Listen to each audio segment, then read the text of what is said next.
In last lecture, we have already discussed on proton, discovery of proton. Now, today, discovery of neutron. છેલ્લે આપણે canal કિરણો છે એના વિશે સ્ટડી કર્યું, એની લાક્ષણિકતાઓ જોઈ, 4 લાક્ષણિકતાઓ કે જે કેનાલ કિરણો ઇલેક્ટ્રોન કરતાં અથવા તો કેથોડ કિરણો કરતાં ટોટલી ઓપોઝિટ કેરેક્ટરિસ્ટિક ધરાવે છે. હવે આપણે ન્યુટ્રોનનું ડિસ્કવરી જોઈએ. Chadwick's discovery of neutrons with the beryllium plate. Chadwick નામના વૈજ્ઞાનિકે 1932માં ન્યુટ્રોનની શોધ કરેલી. હવે જો આગળ જે થોમ્સને ઇલેક્ટ્રોનની શોધ કરી, ગોલ્ડસ્ટાઇન નામના વૈજ્ઞાનિકે પ્રોટોનની શોધ કરી, તો 2 ટાઈપના પાર્ટિકલ પરમાણુની અંદર પ્રેઝન્ટ છે એવું સાબિત થયું પ્રયોગો દ્વારા. હવે પરમાણુની અંદર આ 2 ટાઈપના પોઝિટિવ અને નેગેટિવ ચાર્જ પાર્ટિકલ પ્રેઝન્ટ છે એવી ખબર પડી. ત્યારબાદ વૈજ્ઞાનિકોને એવું લાગવા લાગ્યું કે પરમાણુની અંદર વિદ્યુતીય રીતે તટસ્થ હોય તેવા પણ કણો હોવા જોઈએ, એટલે કે ન્યુટ્રલ ચાર્જ ધરાવતા પાર્ટિકલ્સ હોવા જોઈએ કે જેથી પરમાણુનું યોગ્ય રીતે સંગઠન થઈ શકે. તો આ કણો ચેડવિકે 1932ની અંદર પ્રયોગ કરીને શોધેલા. તો આપણે પ્રયોગની વાત કરીએ તો અહીંયા ફિગરની અંદર તમે જોઈ શકો છો કે આલ્ફા પાર્ટિકલ એવું કીધેલું છે અહીંયા. સો એક રીતે આમ જોઈએ તો એક લેડ ધાતુનો બ્લોક લેવામાં આવે. એ લેડ ધાતુના બ્લોકની અંદર રેડિયો સક્રિય પદાર્થ પોલોનિયમ જેવી ધાતુ લેવામાં આવે. આ ધાતુ જે છે એ કઈ ધાતુ છે? પોલોનિયમ. પોલોનિયમ ધાતુ F વિભાગની અંદર તમને જોવા મળશે. અને આ જે બ્લોક છે લેડ ધાતુનો, લેડ એટલે Pb, લેડ ધાતુનો બ્લોક. કારણ કે લેડ ધાતુનો બ્લોકની અંદર જો પોલોનિયમ ધાતુને આપણે રાખી દઈશું તો એમાંથી આલ્ફા કણો ઉત્સર્જિત નહીં થાય, પણ એક છિદ્ર રાખીને એમાંથી આલ્ફા કણને ઉત્સર્જિત કરવામાં આવે છે. એની આખી સિસ્ટમ યોગ્ય રીતે ગોઠવેલી હોય છે. આપણે અહીંયા થોડું પ્રેક્ટિકલી અને મોસ્ટલી રિએક્શન દ્વારા આપણે જોઈએ. તો સ્લીટ પણ રાખેલી હોય છે. આ રીતે સ્લીટ પણ હોય છે કે જે સ્લીટમાંથી આલ્ફા કણની કિરણાવલીને બહાર ઉત્સર્જિત થવા દેવામાં આવે છે. સ્લીટ એટલે એક ધાતુની જ બનેલી હોય છે, લેડ ધાતુની, જેની અંદર અતિ સૂક્ષ્મ છિદ્ર હોય છે અને એ છિદ્રમાંથી એ પસાર થશે કે જેથી એક એની કિરણાવલી બને. બરાબર, એ વધારે આમ તેમ ઉત્સર્જિત ન થઈ જાય એટલા માટે એક સ્લીટ રાખવામાં આવે છે. અને શું કહેવામાં આવે છે? સ્લીટ. બરાબર, એવી ઘણી બધી સ્લીટો અહીંયા રાખવામાં આવે છે. આ રીતે બીજી સ્લીટ. અને આમાંથી આલ્ફા કણ ઉત્સર્જિત થશે. હવે આલ્ફા કણ શું? તો એના માટે આપણે જોઈએ. હિલિયમ આપણને ખબર છે, હિલિયમ 2He4. આને આપણે શું કહીએ છીએ? હિલિયમ. આગળ વાત ઓલરેડી આપણે ગઈકાલના લેક્ચરમાં કરી જ ગયા છીએ કે આ હિલિયમનો પરમાણુ, એના કેન્દ્રની અંદર 2 પ્રોટોન હોય છે અને 2 શું હોય છે? ન્યુટ્રોન હોય છે. અને એની જે પહેલી જે કક્ષા છે n = 1, આ કક્ષા નંબર 1, જેને આપણે આગળ ડિટેલમાં ડિસ્કસ કરીશું.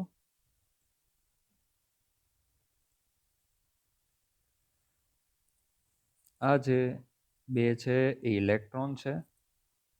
હિલિયમનો તટસ્થ પરમાણુ છે. હિલિયમ તટસ્થ એટમ. તટસ્થ શું કામ? કારણ કે કેન્દ્રમાં 2 પ્રોટોન તો બહાર 2 ઇલેક્ટ્રોન. જ્યારે કેન્દ્રમાં પોઝિટિવ અને બહાર નેગેટિવ ચાર્જ ઇક્વલ હોય ત્યારે એ પરમાણુ કેવો કહેવાય? તટસ્થ. હવે જો આ પરમાણુને આપણે ઉર્જા આપીએ અને એ ઉર્જા આ ઇલેક્ટ્રોન મેળવીને જો એ પરમાણુની બહાર ચાલ્યા જાય તો એનો મતલબ એવો થયો કે પરમાણુએ ઇલેક્ટ્રોન ગુમાવ્યા છે. સો પરમાણુ જો ઇલેક્ટ્રોન ગુમાવશે તો હવે કેન્દ્ર જ વધશે ફક્ત, કે જેમાં 2 પ્રોટોન છે અને 2 ન્યુટ્રોન છે. હવે આ બાહ્ય કક્ષા તો છે જ, પણ એ કક્ષાનું હવે કોઈ ખાસ મહત્વ નથી કારણ કે એમાં ઇલેક્ટ્રોન એબસેન્ટ છે. સો આ તટસ્થ પરમાણુ એ 2 ઇલેક્ટ્રોન ગુમાવ્યા, તો જ્યારે 2 ઇલેક્ટ્રોન ગુમાવાતા હોય ત્યારે +2 ચાર્જ આવે. તો હિલિયમનો તટસ્થ પરમાણુ તમને આગળ કીધું છે, આ 2 એનો પરમાણુ ક્રમાંક છે અને 4 એનો પરમાણ્વીય દળાંક છે. તો 2 તો એઝ ઇટ ઇઝ રહેશે. શું કામ? કારણ કે તમને એવું કીધું કે પરમાણુ ક્રમાંક જે છે એને Z વડે બતાવાય. પરમાણુ ક્રમાંક હંમેશા પ્રોટોનની સંખ્યા બરાબર હોય છે. તો તમે વિચાર કરો કે અહીંયાથી ઇલેક્ટ્રોન રિમૂવ થયા છે, પણ કેન્દ્રમાંથી પ્રોટોન તો એઝ ઇટ ઇઝ છે. એટલે પ્રોટોનની સંખ્યા એ કોના બરાબર છે? 2 બરાબર. અથવા તો પરમાણુ ક્રમાંક છે એ પણ 2. પરમાણુ ક્રમાંક જો ચેન્જ થાય તો જ તત્વ બદલાઈ જાય. પરમાણુ ક્રમાંક એનું એ રહે. જો અહીંયા પરમાણુ ક્રમાંક 2 છે, ખ્યાલ આવે છે? અહીંયા પરમાણુ ક્રમાંક 2, તો અહીંયા પણ પરમાણુ ક્રમાંક 2. અને પરમાણુ ક્રમાંક હંમેશા પ્રોટોનની સંખ્યા બરાબર હોય. તો આમાં પણ 2 પ્રોટોન છે તટસ્થ હતો ત્યારે, અને આયન બન્યો તો પણ કેન્દ્રમાં 2 પ્રોટોન છે. તો પ્રોટોનની સંખ્યા અને પરમાણુ ક્રમાંક હંમેશા કોઈ પણ તત્વની અંદર અથવા તો આયનની અંદર કેવા હોય છે? સમાન. તો આ ટોપિકને આગળ આપણે ડિટેલમાં ડિસ્કશન એનું કરવાના છીએ. અત્યારે આપણે ખાલી એ જોવાનું છે કે આલ્ફા કણ શેમાંથી બને અને એની લાક્ષણિકતા શું હોય છે. તો આજે બન્યું છે 2He અને ઉપર 4 તો એઝ ઇટ ઇઝ રહેશે. મેં ગઈકાલે કીધું કે પરમાણ્વીય દળાંક A = તમને આવું કીધેલું, ન્યુટ્રોનની સંખ્યા A - Z. તો A શું થયું? N+Z થયું. બરાબર. તો n કેટલા છે? એટલે કે ન્યુટ્રોનની સંખ્યા આમાંય 2 છે, આમાંય 2 છે, તો ન્યુટ્રોન કેટલા થયા? 2 + Z. તો Z કેટલા છે? Z હંમેશા પ્રોટોનની સંખ્યા બરાબર હોય. તો બંનેમાં પ્રોટોનની સંખ્યા કેટલી છે? 2. તો કેટલા થયા? 4. બરાબર. તો A કેટલા થયા? 4. A એટલે શું? A એટલે એટમિક માસ. બરાબર. જેને ગુજરાતીમાં શું કહેવામાં આવે છે? પરમાણ્વીય દળ. તો પરમાણ્વીય દળ અથવા તો આયનીય દળ જે થયું એ 4. એટલા માટે મેં અહીંયા કેટલા લખ્યા છે? 4. આમાં તો તમે જોઈ શકો 2 પ્રોટોન ને 2 ન્યુટ્રોન. તો 2 ને 2 કેટલા થયા? 4. બરાબર. તો આમાંય શું? તો એમાં પણ 4 જ રહેશે, કારણ કે જે નીકળવા વાળું છે એ તો ઇલેક્ટ્રોન છે. તો પરમાણુએ 2 ઇલેક્ટ્રોન ગુમાવ્યા છે, એટલા માટે કેટલો ચાર્જ આવશે? +2 ચાર્જ આવશે. બરાબર. અહીંયા આપણે કોઈ ચાર્જ નહીં કરીએ કારણ કે પરમાણુમાં ઓલરેડી 2 ઇલેક્ટ્રોન પ્રેઝન્ટ છે જ. તો આ જે બન્યું છે ને, એને તમે શું કહી શકો? આને તમે કહી શકો હિલિયમનું કેન્દ્ર. હિલિયમનું કેન્દ્ર. કેમ હિલિયમનું કેન્દ્ર? આ કક્ષા તો છે, પણ કક્ષા ખાલી છે એટલે એનો કોઈ મતલબ નથી. તો તમે એક પણ ઇલેક્ટ્રોન ન હોવાથી તમે ફક્ત કેન્દ્રને જ ધ્યાનમાં લઈ શકો. તો આને કહેવામાં આવે છે હિલિયમનું કેન્દ્ર. તો હિલિયમના કેન્દ્રને શું કહેવામાં આવે છે? આલ્ફા કણ. બરાબર. હિલિયમના કેન્દ્રને આપણે શું કહેશું? આલ્ફા કણ. અથવા તમે આમ પણ લખી શકો આલ્ફા કણ. અને આલ્ફાનો સિમ્બોલ છે આપણી પાસે આ. બરાબર. તો આલ્ફા પાર્ટિકલ એટલે શું? તો આલ્ફા પાર્ટિકલ એટલે હિલિયમનું કેન્દ્ર. Alpha particle is nothing but nucleus of helium. ખ્યાલ આવે છે? અને તમે આ જે સિમ્બોલ છે જુઓ તો તમને ખ્યાલ આવશે કે આ એક ધન વીજભારિત કણ છે. શું છે? ધન વીજભારિત કણ. ઓકે. કેમ ધન વીજભારિત કણ? જો આ પણ શું છે? એક ધન વીજભારિત કણ જ છે ને, કારણ કે કેન્દ્રના ભાગની અંદર ધન વીજભારિત પ્રોટોન છે અને ન્યુટ્રોન છે. બરાબર. અને ઇલેક્ટ્રોન તો છે નહીં. ન્યુટ્રોન ચાર્જ લેસ છે, એટલે કે ચાર્જ રહિત છે. તો આખું જે આ પાર્ટિકલ છે એનો ચાર્જ શું આવ્યો? ધન વીજભારિત આવ્યો. તો આલ્ફા કણ એક ધન વીજભારિત કણ છે કે જેની અંદર 2 પ્રોટોન અને 2 ન્યુટ્રોન છે. ખાસ ધ્યાનમાં રાખવું. અને એ શેમાંથી બનશે? તો ઇલેક્ટ્રોન ગુમાવવાથી બનશે. તો આની જરૂર નથી. કારણ કે મેં તમને ફિગર થ્રુ જ બતાવી દીધું, નીચે લખી પણ દીધું છે 2He4. તો અહીંયા એવું લખી શકાય કે આલ્ફા કણ એ હિલિયમનું કેન્દ્ર છે કે જેમાં એ પ્રોટોન અને 2 ન્યુટ્રોન હાજર હોય છે. વધુ આપણે આલ્ફા કણ, બીટા અને ગેમા કણ વિશે આગળના લેક્ચરોમાં ડિસ્કશન કરવાના છીએ, પણ અહીંયા આપણે જરાક આલ્ફા કણની જરૂર પડી છે એટલા માટે આપણે આલ્ફા કણ વિશે જોયું. તો આ જે પોલોનિયમ છે એ F વિભાગનું ધાતુ તત્વ છે. એના કેન્દ્રમાં પ્રોટોનની સંખ્યા ખૂબ જ વધારે છે, ન્યુટ્રોનની સંખ્યા પણ ખૂબ વધુ છે. અને મેં આગળના લેક્ચરમાં ઓલરેડી કીધું છે કે જ્યારે કોઈ તત્વના કેન્દ્રની અંદર પ્રોટોન અને ન્યુટ્રોનની સંખ્યા વચ્ચે મોટો તફાવત ઉત્પન્ન થાય ત્યારે આવા તત્વના કેન્દ્રની અંદર વધુ પ્રોટોનને લીધે અંદરો-અંદર જબરજસ્ત અપાકર્ષણ થશે.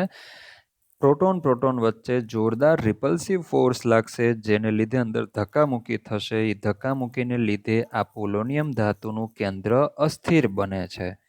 કેવું બનશે? અનસ્ટેબલ બનશે. અને એ અનસ્ટેબલ થવાથી જ એમાંથી આલ્ફા કણ ઉત્સર્જિત થવાનું ચાલુ થઈ જાય છે. તો આપણે શું કરીએ છીએ કે આપણે એક બેરિલિયમની જે પ્લેટ છે, આ જે પટ્ટી છે કે જે કઈ ધાતુની પટ્ટી છે? બેરિલિયમની પટ્ટી. બેરિલિયમની પટ્ટીમાં બેરિલિયમના આ રીતે અસંખ્ય પરમાણુઓ આવેલા હોય છે. અસંખ્ય હોય છે, બરાબર. આપણે તો એક ખાલી સમજવા માટે, અને એ ઉપરની ફિગરમાં તમે સારી રીતે જોઈ શકો છો. દેખાય છે અહીંયા? જો આ બેરિલિયમના પરમાણુઓ 3 ડાયમેન્શનની અંદર આ રીતે ગોઠવાયેલા હોય છે. અને આ એક સ્લેટ અથવા તો એક ઇન્સ્ટ્રુમેન્ટ સમજો, બરાબર. લેડ ધાતુનો બ્લોક, અને એમાંથી શું નીકળે છે? Alpha particle. તો આ આલ્ફા પાર્ટિકલ અહીંયા તમને મોટા બતાવ્યા છે સમજાય એટલા માટે. તો આલ્ફા પાર્ટિકલ જ્યારે આ બેરિલિયમ ફોઇલ ઉપર અથડાય છે ત્યારે એમાંથી અજાણ્યા કણો ઉત્સર્જિત થયેલા. દેખાય અહીંયા? ન્યુટ્રોન પાર્ટિકલ એવું લખ્યું છે. તો આવા અજાણ્યા કણો ઉત્પન્ન થયા, અને આ અજાણ્યા કણોને ચેડવિકે ડિટેક્ટર ઉપર લીધા. શેના ઉપર? ડિટેક્ટર, બરાબર. ડિટેક્ટર જે છે એ પાર્ટિકલનો ચાર્જ છે એને ઓળખવાનું એટલે કે ડિટેક્ટ કરવાનું કામ કરે છે. તો જ્યારે આ ન્યુટ્રોનને ડિટેક્ટર ઉપર પાડવામાં આવ્યા ત્યારે ચેડવિકે જોયું કે આ જે પાર્ટિકલ છે એ ચાર્જલેસ છે. કેવા છે? ચાર્જલેસ. મતલબ કે ચાર્જ શું કહેવાય ને ગુજરાતીમાં? વીજભાર રહિત. ઓકે, વીજભાર રહિત, ચાર્જલેસ છે. મતલબ કે ઇલેક્ટ્રિક અને મેગ્નેટિક ફિલ્ડમાં એનું કોઈ ટાઈપનું ડેવિએશન, વિચલન જોવા મળતું નથી. તો આ રીતે જ્યારે આલ્ફા કણ આ બેરિલિયમની ફોઇલને અથડાય છે અને એમાંથી જ્યારે અતિ સૂક્ષ્મ પાર્ટિકલ છૂટા પડે છે તો એ પાર્ટિકલને ડિટેક્ટર વડે ડિટેક્ટ કરવામાં આવે છે ત્યારે એ ન્યુટ્રલ સાબિત થાય છે. કેવા? ન્યુટ્રલ. ન્યુટ્રલ એટલે તટસ્થ જોવા મળે છે. સો અહીંયા તમે રિએક્શન પણ લખી શકો તમારી બુકમાં. બસ ફક્ત આટલું જ કીધું છે. બેરિલિયમના પાતળા પતરા એટલે કે ફોઇલ ઉપર આલ્ફા કણનો મારો ચલાવીને બોમ્બાર્ડમેન્ટ કરીને શોધેલા, અને આ રીતે વિદ્યુતીય જે તટસ્થ કણો છે તેમનું દળ ઉત્સર્જિત થયેલા પ્રોટોન કરતાં થોડું વધારે હતું. મતલબ કે અહીંયા જે આ ન્યુટ્રોન છે ને એનું દળ પ્રોટોન કરતાં સહેજ વધારે હતું, અને આ કણોને ચેડવિકે ન્યુટ્રોન એવું નામ આપેલું. હવે જો રિએક્શન જોઈએ ને તો આ ટાઈપની રિએક્શન એની બને કે બેરિલિયમ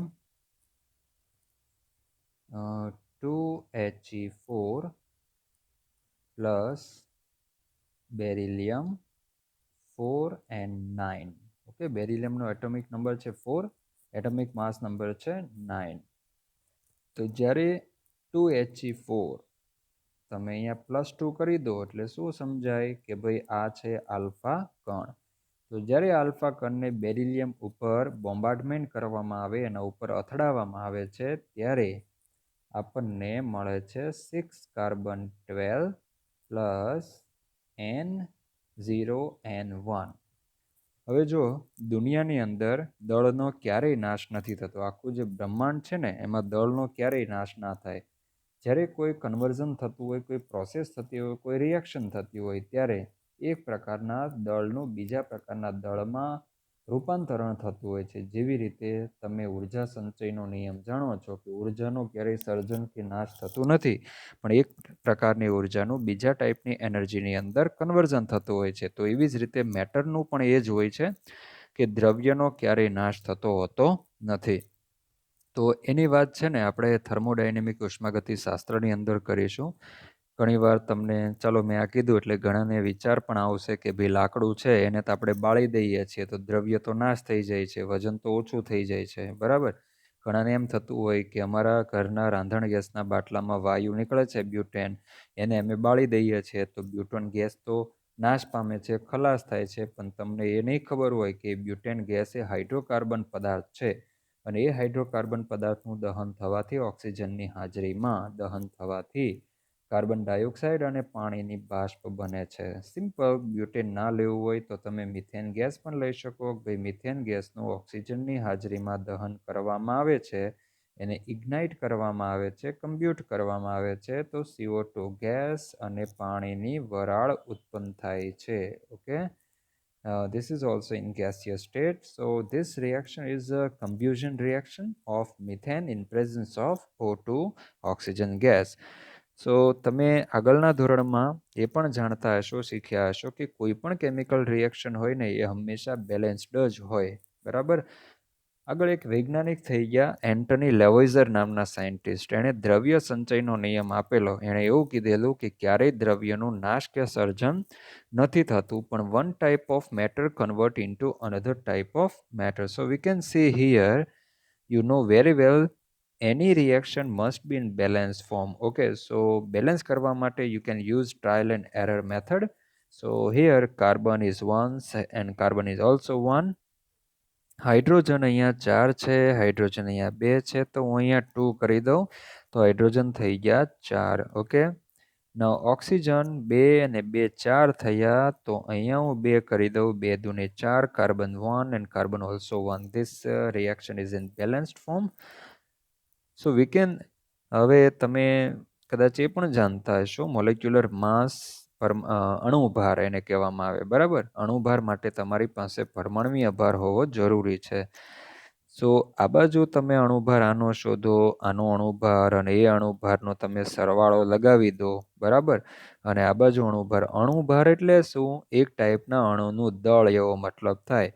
દળ એટલે એ દ્રવ્યને રિલેટેડ છે, બરાબર. તો અહીંયા આનો પણ અણુભાર લો, અહીંયા અણુભાર લો અને એનો સરવાળો જ્યારે લગાવો ત્યારે અહીંયા મળે અને અહીંયા મળે એ બંને કેવો થાય? ઇક્વલ. એ ઇન્ડિકેટ કરે છે કે દ્રવ્યનું કોઈ સર્જન કે નાશ ન થાય. જો દ્રવ્યનો નાશ થઈ જતો હોય ને તો અહીંયા અણુભાર માની લો કે ટોટલ 100 આવતો હોય તો અહીંયા 50 થઈ જાય. તો એનો મતલબ એવો થયો કે ભાઈ દ્રવ્યનો નાશ થઈ ગયો, પણ અહીંયા 50 ક્યારેય ના આવે. અહીંયા પણ ટોટલ કેટલો આવે? 100 જ આવે. ઓકે. ફક્ત એક પરમાણુઓની ફેર ગોઠવણી થાય છે. ડાલ્ટન નામના વૈજ્ઞાનિકે એવું કીધેલું કે જ્યારે કોઈ રાસાયણિક પ્રક્રિયા થાય ને ત્યારે પરમાણુની ફેર ગોઠવણી થાય. જો અહીંયા હાઇડ્રોજન કાર્બન સાથે છે તો એ કાર્બન સાથે જે હાઇડ્રોજન છે ને એ નીકળી જશે અને એની જગ્યાએ કોણ જોડાઈ જશે? ઓક્સિજન. તો હું આવી ગયું? કાર્બન અને ઓક્સિજન જોડાઈને CO2 બની ગયા. તો આ રીતે એટમની ફેર ગોઠવણી થતી હોય છે, પણ જ્યાં ક્યારેય દ્રવ્યનો નાશ થતો હોતો નથી. તો એક ખૂબ જ ઇન્ટરેસ્ટિંગ આ બાબત છે. તો એવી જ રીતે this is a nuclear reaction, બરાબર. આ જે પ્રક્રિયા છે ને એ રાસાયણિક પ્રક્રિયા છે, જ્યારે આ પ્રક્રિયા છે એ ન્યુક્લિયર રિએક્શન છે કે જે પરમાણુઓના કેન્દ્ર સાથે સંકળાયેલી હોય છે. અને આપણે શું શોધવું છે? આપણે ન્યુટ્રોન શોધવા છે. તો ન્યુટ્રોન પરમાણુમાં ક્યાં છે? કેન્દ્રમાં છે. તો કેન્દ્રમાં છે એટલા માટે જ આ રિએક્શનને શું કહેવામાં આવે છે? કેન્દ્રીય પ્રક્રિયા, બરાબર. તો બેરિલિયમનું જે કેન્દ્ર છે એના કેન્દ્ર સાથે જ્યારે આલ્ફા કણ અથડાય છે ને ત્યારે એના કેન્દ્રમાં પ્રોટોનની સંખ્યામાં બેરિલિયમના કેન્દ્રમાં પ્રોટોન કેટલા છે? 4 છે. તો પ્રોટોનની સંખ્યામાં ફેરફાર થઈ ગયો. કેટલા થઈ ગયા? 6 પ્રોટોન થઈ ગયા. મેં તમને હમણાં જ કીધું કે પ્રોટોનની સંખ્યા એ હંમેશા પરમાણુ ક્રમાંક બરાબર હોય. બરાબર?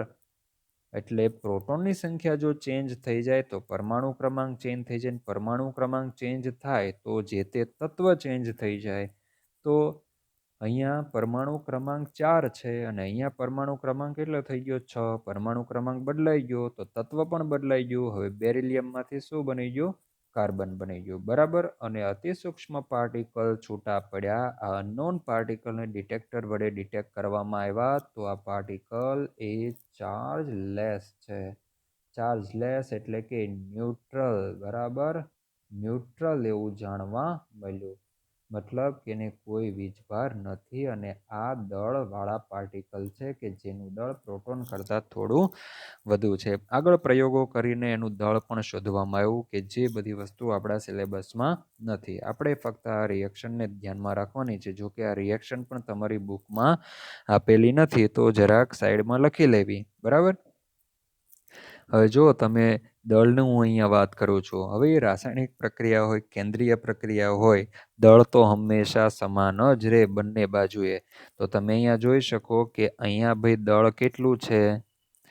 9 ને 4 કેટલું થાય?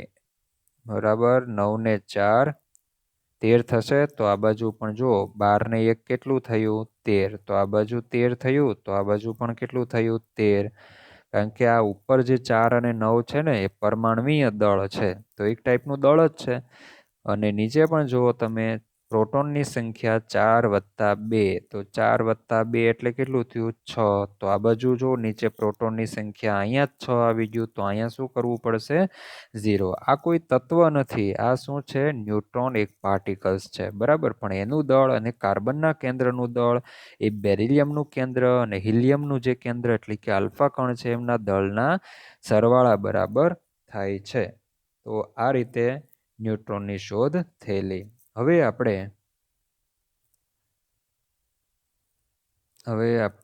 જે ટોપિક તરફ જઈએ છીએ એ ટોપિકનું નામ છે પરમાણ્વીય નમૂના. બરાબર? એટમિક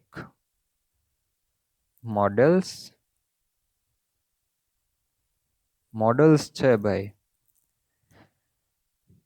નમૂનાઓ એવું કહી શકાય. બરાબર? પરમાણ્વીય નમૂના. તમને એમ થશે કે કેટલા નમૂના હશે? 1 હશે, 2 હશે, 3 હશે? હવે અહીંયા આપણે જુદા જુદા પરમાણ્વીય નમૂનાઓ. હવે આપણે એમ થાય કે પરમાણ્વીય નમૂનો તો એક જ ટાઈપનો હોય ને કે ભાઈ આ કેન્દ્રનો ભાગ એમાં પ્રોટોન ને ન્યુટ્રોન હોય, આ બહારનો ભાગ કે જેની અંદર શું હોય? ઇલેક્ટ્રોન હોય. આ ટાઈપનો પરમાણુનો નમૂનો હોય. પણ આવો નમૂનો તો આપણે અત્યારે જાણીએ છીએ. જ્યારે ઇલેક્ટ્રોન, પ્રોટોન, ન્યુટ્રોનની શોધ થઈ ગઈ ત્યારે વૈજ્ઞાનિકોને નહોતી ખબર કે પરમાણુના 2 ભાગ પડે, એક કેન્દ્રનો ભાગ ને બીજો બહારનો ભાગ, કેન્દ્ર સિવાયનો ભાગ. એમને એવી ખબર હતી નહીં. કારણ કે એમણે ઇલેક્ટ્રોન, પ્રોટોન, ન્યુટ્રોનની શોધ તો કરી નાખી ભાઈ પરમાણુની અંદર આ 3 ટાઈપના પાર્ટિકલ હોય છે. પણ એ ક્યાં હોય છે? કઈ રીતે પરમાણુની અંદર આ કણો ગોઠવાયેલા હોય છે? એમની માહિતી એમને હતી નહીં.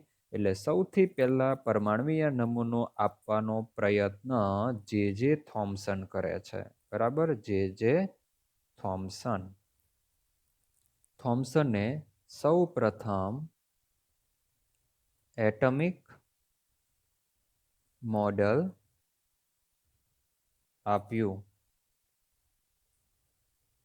જો કે આ જે થોમ્સને એટમિક મોડલ આપ્યું ને એ સારામાં સારું ગપ્પુ હતું. શું હતું? ગપ્પુ. પણ ગપ્પા મારે મહાન સાયન્ટિસ્ટ હતો જે થોમ્સન. તો ગપ્પા મારે ને તો એ ગપ્પામાંથી પણ ઘણીવાર શીખવા મળે. ગપ્પુ એટલે એક ધારણા હતી એની. શું હતી? ધારણા. એણે કોઈ પ્રયોગ નહોતો કર્યો. પ્રયોગ કર્યા વગર એણે ધારણા બાંધી લીધી કે પરમાણુ આ પ્રકારનો હોઈ શકે. આવો નહીં. આ તો અત્યારે આપણે માનીએ છીએ. એ લોકોએ શું માન્યું હતું એ હમણાં આપણે જોવાના છે. હવે હું પરમાણ્વીય નમૂના શું કામ કહું છું? એટલા બધા કેમ નમૂના? આવો એક નમૂનો કેમ નહીં? કારણ કે સૌથી પહેલા જે થોમ્સને પરમાણુનો નમૂનો આપવાની શરૂઆત કરેલી, એને સૌથી પહેલા આપ્યો, ત્યાર પછી રુથરફોર્ડે આપ્યો, બરાબર. રુથરફોર્ડ પછી નીલ બોરે પરમાણુનો નમૂનો આપવાનો પ્રયત્ન કર્યો. ઘણા બધા સમરફિલ્ડ નામના વૈજ્ઞાનિકે પરમાણુ નમૂનો આપવાનો પ્રયત્ન કર્યો. તો ધીમે ધીમે એક પછી એક વૈજ્ઞાનિક પરમાણુનો નમૂનો આપતા જાય છે. અમુકના નમૂનામાં મર્યાદાઓ ઉત્પન્ન થાય છે, થોડું ખોટું જેવું આવે છે, તો આગળનો વૈજ્ઞાનિક એ મર્યાદાને સુધારીને વધુ બેટર નમૂનો આપવાનો પ્રયત્ન કરે છે. તમારે હવે અહીંયાથી બરાબર ધ્યાન આપવાનું છે. હવે આપણે પરમાણુના નમૂના તરફ જઈએ છીએ. અત્યાર સુધીમાં આપણે 3 સબ એટમિક પાર્ટિકલ ઇલેક્ટ્રોન, પ્રોટોન અને ન્યુટ્રોનની શોધ વિશે જોઈ લીધું. ખબર પડી અહીંયા કે પરમાણુની અંદર બીજા સબ એટમિક પાર્ટિકલ છે, એનાથી પણ સૂક્ષ્મ હોય એવા પાર્ટિકલ છે. ડાલ્ટન નામના વૈજ્ઞાનિકે આપણે આગળ જોઈ ગયા કે ડાલ્ટને સૌથી પહેલા શું કીધેલું? ડાલ્ટને કે પરમાણુ કેવો છે? અવિભાજ્ય. અવિભાજ્ય મતલબ કે પરમાણુના કોઈ ભાગ ભળતા નથી, પરમાણુમાં કંઈ જ નથી. ડાલ્ટનનું એવું કહેવું હતું. પણ જે રીતે ઇલેક્ટ્રોન, પ્રોટોન, ન્યુટ્રોનની શોધ થઈ એટલે ડાલ્ટનનું જે આ અભિધારણા હતી એ ખોટી સાબિત થઈ. ડાલ્ટને કોઈ એવો પર્ટિક્યુલર પ્રયોગ નહોતો કર્યો કે પરમાણુની અંદર કોઈ પાર્ટિકલ્સ છે કે કેમ. એની પણ એક ટાઈપની ધારણા જ હતી. હા, રાસાયણિક પ્રક્રિયાઓ કરેલી કે જે રાસાયણિક પ્રક્રિયાઓ સાચી સાબિત થયેલી આગળ, પણ એની જે આ એક અભિધારણા હતી ને એ પાછળથી કેવી સાબિત થઈ? ખોટી. અને ક્યારે ખોટી સાબિત થઈ? કે જ્યારે જે થોમ્સન, ચેડવિક અને ગુલસ્ટાઇન આ ત્રણેય વૈજ્ઞાનિકોએ ઇલેક્ટ્રોન, પ્રોટોન, ન્યુટ્રોનની શોધ કરી એટલે ડાલ્ટનની જે પરમાણુ વિશેની અભિધારણા હતી કે પરમાણુ અવિભાજ્ય છે, એના કોઈ ભાગ ન પડે, એ ધારણા ખોટી સાબિત થઈ. અત્યારનું જે આ નમૂનો છે ને એ મોડર્ન નમૂનો છે, બરાબર. આધુનિક નમૂનો છે. મોડર્ન એટલે શું કહેવાશે ને ગુજરાતીમાં? આધુનિક નમૂનો. તો આધુનિક નમૂનો તો અત્યારે આ ટાઈપનો છે. એમાં પરમાણુના 2 ભાગ પડે છે. એક પરમાણુના કેન્દ્રનો ભાગ અને બીજો જે ભાગ છે ને એ કેન્દ્ર સિવાયનો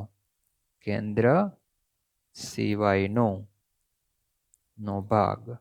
કેન્દ્ર સિવાયના ભાગમાં શું હોય છે? ઇલેક્ટ્રોન હોય છે. અને કેન્દ્રની અંદર શું હોય છે? પ્રોટોન અને ન્યુટ્રોન હોય છે.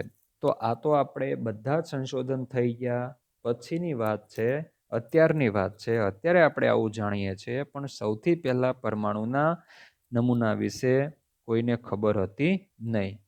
ડાલ્ટને સૌથી પહેલા કીધું, ફંડામેન્ટલ પાર્ટિકલ શોધાયા એટલે આ વસ્તુ ખોટી સાબિત થઈ. હવે જે થોમ્સન સૌથી પહેલા એટમિક મોડલ આપવાનો પ્રયત્ન કરે છે અને એ ધારણા બેઝ ઉપર આધારિત છે, બરાબર. તો એ શું કહે છે, કઈ રીતે ગોઠવાયેલા હોય, તો એની વાત કરતા પહેલા આપણે એક થોડો અગત્યનો એવો એક ટોપિક છે, મૂળભૂત કણોના ગુણધર્મો. આપણે ઇલેક્ટ્રોનની શોધ કરી લીધી, બરાબર. તો ફંડામેન્ટલ પાર્ટિકલ્સ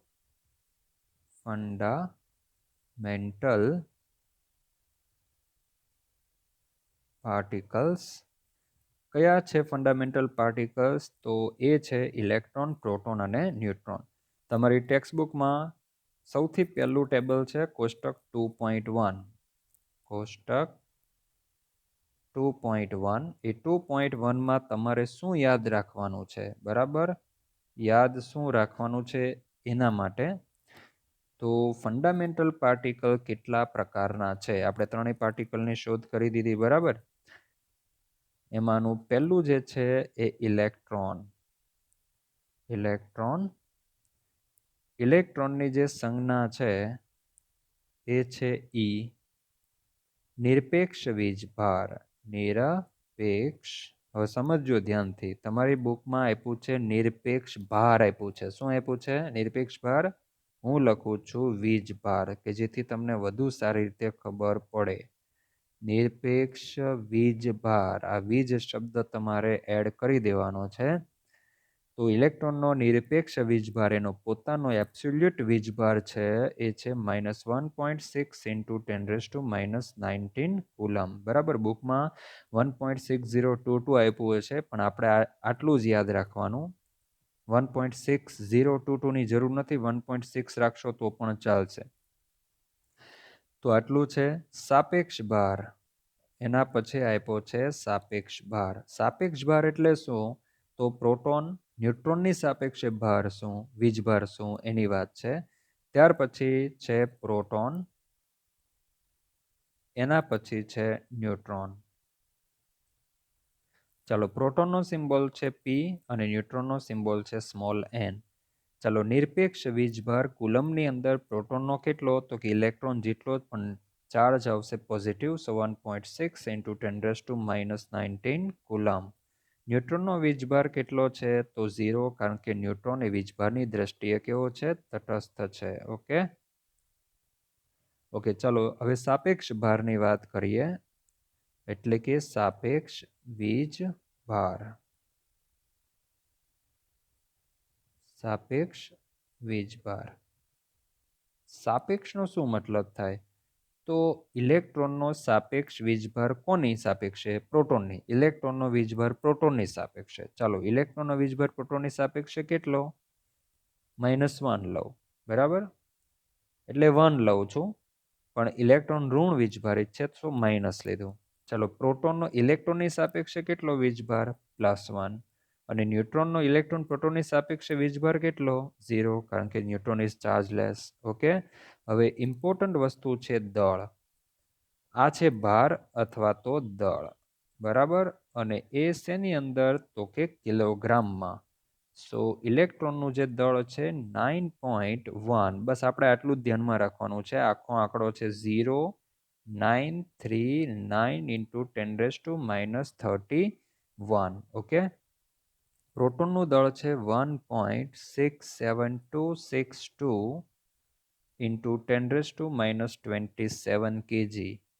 અને ન્યુટ્રોનનું દળ પ્રોટોન કરતાં સહેજ વધુ, આપણે આગળ વાત કરી હમણાં, સહેજ વધુ, આમ જો તો ઓલમોસ્ટ સેમ જેવું છે, 1.67493 × 10⁻27. તો જો પ્રોટોનનું દળ અને ન્યુટ્રોનનું દળ લગભગ કેવા? સમાન. પણ અહીંયા જો 262, તો અહીંયા છે 493. મતલબ આના કરતાં ન્યુટ્રોનનું દળ થોડું કેવું છે? વધારે.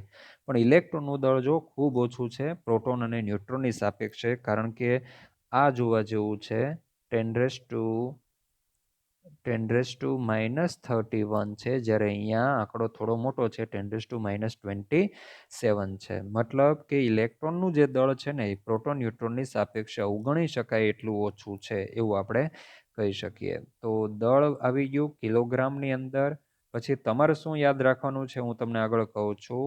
ત્યાર પછી દળ આવશે યુનિફાઈડ માસની અંદર. હવે યુનિફાઈડ માસ એટલે એકમ દળની વાત કહેવાય. બરાબર, યુનિફાઈડ માસ જે છે એ શું છે, એના માટે આપણે પહેલા ચેપ્ટરમાં જોવું પડશે. અત્યારે આપણે એને યાદ રાખી લઈએ.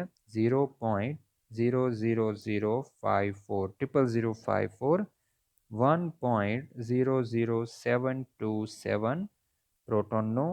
ન્યુટ્રોન છે 1.00867. જો અહીંયા ખ્યાલ આવી જાય, 727 તો અહીંયા 867. હવે છેલ્લે આપણે આશરે દળ લઈ લઈએ. આશરે દળ યુનિફાઈડ માસની અંદર. આશરે દળમાં ખાસ ધ્યાન રાખવું, તમે જોઈ શકો આ દળમાં જો 0.000, પોઈન્ટ પછી 3 0, પોઈન્ટની આગળ 0. જ્યારે પ્રોટોનનું દળ જો કેટલું છે 1.00, પોઈન્ટની આગળ 1, આમાં પણ પોઈન્ટની આગળ 1. તો તમને ખ્યાલ આવી જાય કે અહીંયા પ્રોટોન અને ન્યુટ્રોનની સાપેક્ષે ઇલેક્ટ્રોનનું દળ 0 ગણી શકાય. બરાબર, આશરે દળ અથવા તો સાપેક્ષ દળ પણ તમે કહી શકો. બરાબર, એકબીજાની સાપેક્ષે દળ. તો અહીંયા સાપેક્ષ દળ કેટલું થયું? 0. અહીંયા કેટલું થયું? 1. અને અહીંયા પણ કેટલું થયું? 1. તો આ જે ફંડામેન્ટલ પાર્ટિકલના જે કેરેક્ટરિસ્ટિક છે, લાક્ષણિકતા છે, એની અંદર એના વીજભારની વાત થઈ, સાપેક્ષ વીજભારની વાત થઈ, દળની વાત થઈ, કિલોગ્રામમાં દળ યુનિફાઈડ માસની અંદર, અને સાપેક્ષ દળની વાત કરી આપણે. તો આમાંથી તમારે જે યાદ રાખવાનું છે ને એ હું જે રેડ કરું છું ને એ યાદ રાખવાનું છે. ઇલેક્ટ્રોન આપણા માટે ખૂબ ઇમ્પોર્ટન્ટ છે, કારણ કે આપણી જે કંઈ રાસાયણિક પ્રક્રિયાઓ થાય છે ઇલેક્ટ્રોનને રિલેટેડ હોય છે, એટલે આપણા માટે કેમિસ્ટ્રીમાં સૌથી મહત્વનું હોય ને તો એ છે ઇલેક્ટ્રોન. તો ઇલેક્ટ્રોનનો વીજભાર યાદ રાખવો, એનું યાદ હશે તો પ્રોટોનનું યાદ રહ્યો જ જશે. અને બીજું આપણે ઇલેક્ટ્રોનનું દળ યાદ રાખવાનું છે આ જ ચેપ્ટરમાં દાખલા ગણવા માટે. તો કેટલું યાદ રાખવાનું તો મેં આગળ પણ વાત કરી છે, 9.1 × 10⁻31 kg. ઓકે, આ રીતે યાદ રાખવાનું છે, આખો આંકડો યાદ રાખવાની કોઈ જરૂર નથી. તો આમાંથી બે વસ્તુ આપણા માટે ઇમ્પોર્ટન્ટ, આ ગમે તેમ કરીને યાદ રાખી લેવું, આના વગર દાખલામાં ચાલશે નહીં. ઓકે, હવે આપણે નેક્સ્ટ ટાઈમ પરમાણુનો સૌથી પહેલો જે નમૂનો આપનાર વૈજ્ઞાનિક છે જે થોમ્સન, તો એના નમૂનાની આપણે ડિસ્કશન કરીશું. એ સિવાય એક્સરેની વાત કરીશું અને આલ્ફા, બીટા અને ગેમા કિરણોની પણ વાત કરીશું.